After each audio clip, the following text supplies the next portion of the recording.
Salam Aditya Karya Mahfaida.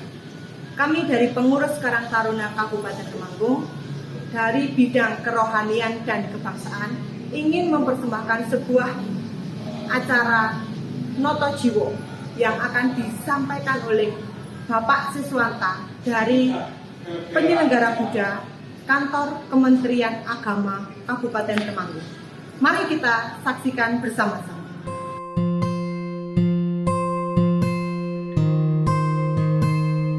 Assalamualaikum warahmatullahi wabarakatuh. Salam sejahtera untuk kita semua. Om Swastiastu, Namo Buddhaya, salam kebajikan. Kepada seluruh anggota Karang Taruna yang berbahagia, kesempatan ini saya menjumpai saudara-saudara semua pada materi agama Buddha dengan topiknya peduli pada sesama. Tentu sebagai anggota Karang Taruna kita dekat dengan rasa kepedulian kepada sesama.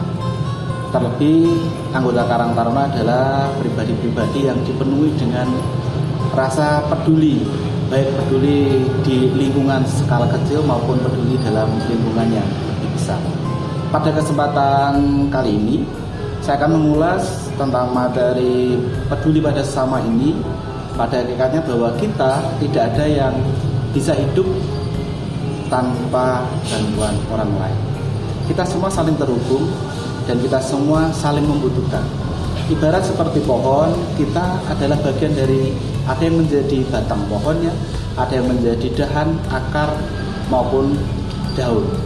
Jadi ketika satu bagian dari pohon itu kemudian terlukai, tentu akan mempengaruhi tumbuh berkembangnya pohon tersebut. Seperti juga di dalam kita hidup keseharian, bahwa ketika kita baik di skala kecil maupun besar, apapun itu bagian urusan yang sedang kita kerjakan, tentu kita saling terhubung dengan yang lain. Jika dalam agama Buddha, kepedulian sosial ini dikaitkan dengan pelaksanaan metta atau cinta kasih. Jadi cinta kasih di sini adalah cinta kasih yang memang butuh diterapkan dalam kehidupan kita, baik dalam diri sendiri maupun kepada orang lain. Cinta kasih ini adalah tanpa batas atau cinta kasih yang universal, yang mana penekanannya adalah bagaimana ketika kita mau peduli kepada orang lain, yang terlebih dahulu yang harus kita kerjakan adalah kita menanamkan rasa cinta kasih ini ke dalam diri kita, yang kemudian nanti akan kita kembangkan kepada orang lain atau makhluk lain. Karena cinta kasih ini konsepnya masih sikap dalam diri kita, maka untuk memunculkan karakter kepedulian ini di dalam agama Buddha disebut dengan praktik karuna atau belas kasih atau kasih sayang. Bagaimana kasih sayang itu muncul? Karena memang di dalam diri orang tersebut, di dalam diri kita sudah tertanam terlebih dahulu sikap metta atau cinta kasih. Ibarat ketika kita berbicara seperti seorang ibu yang sedang melindungi anak tunggalnya, baik dari gangguan kesehatan maupun dari gangguan sekitarnya. Tentu seorang ibu yang bijaksana itu akan mengorbankan banyak halnya untuk melindungi anaknya yang tunggal.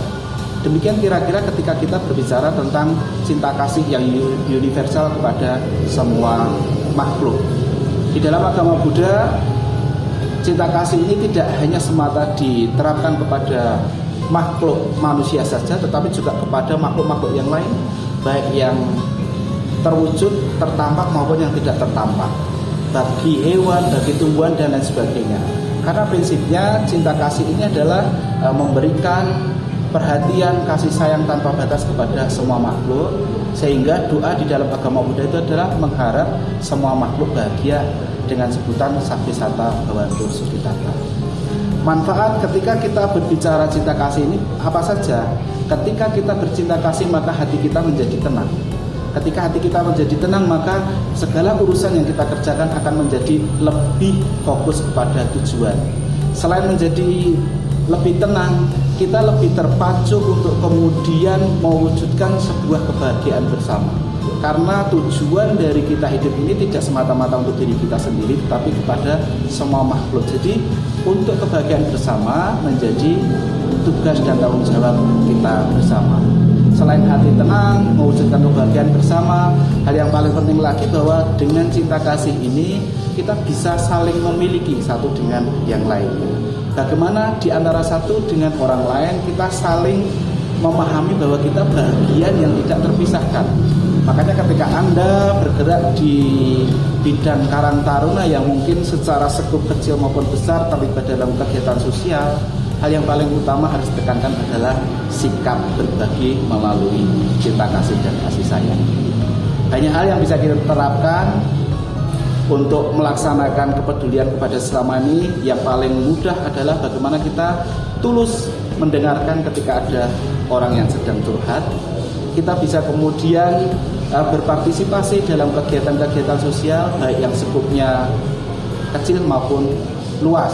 Dan juga yang tidak kalah penting, yang paling mudah mempraktekkan cinta kasih dan kasih sayang itu adalah bagaimana kita mudah tersenyum kepada semua orang. Indikasi dari senyum, indikasi dari ramah kepada orang lain itu bukti bahwa di dalam diri kita sudah tertanam cinta kasih dan kasih sayang untuk semua orang. Saya berharap para pemuda yang ada di Karang Taruna ini bisa memberi inspirasi untuk semua orang dalam hal kebaikan. Mari kita sama-sama sekecil apapun kita memberikan kepedulian kepada sesama kita di lingkungan kita masing-masing.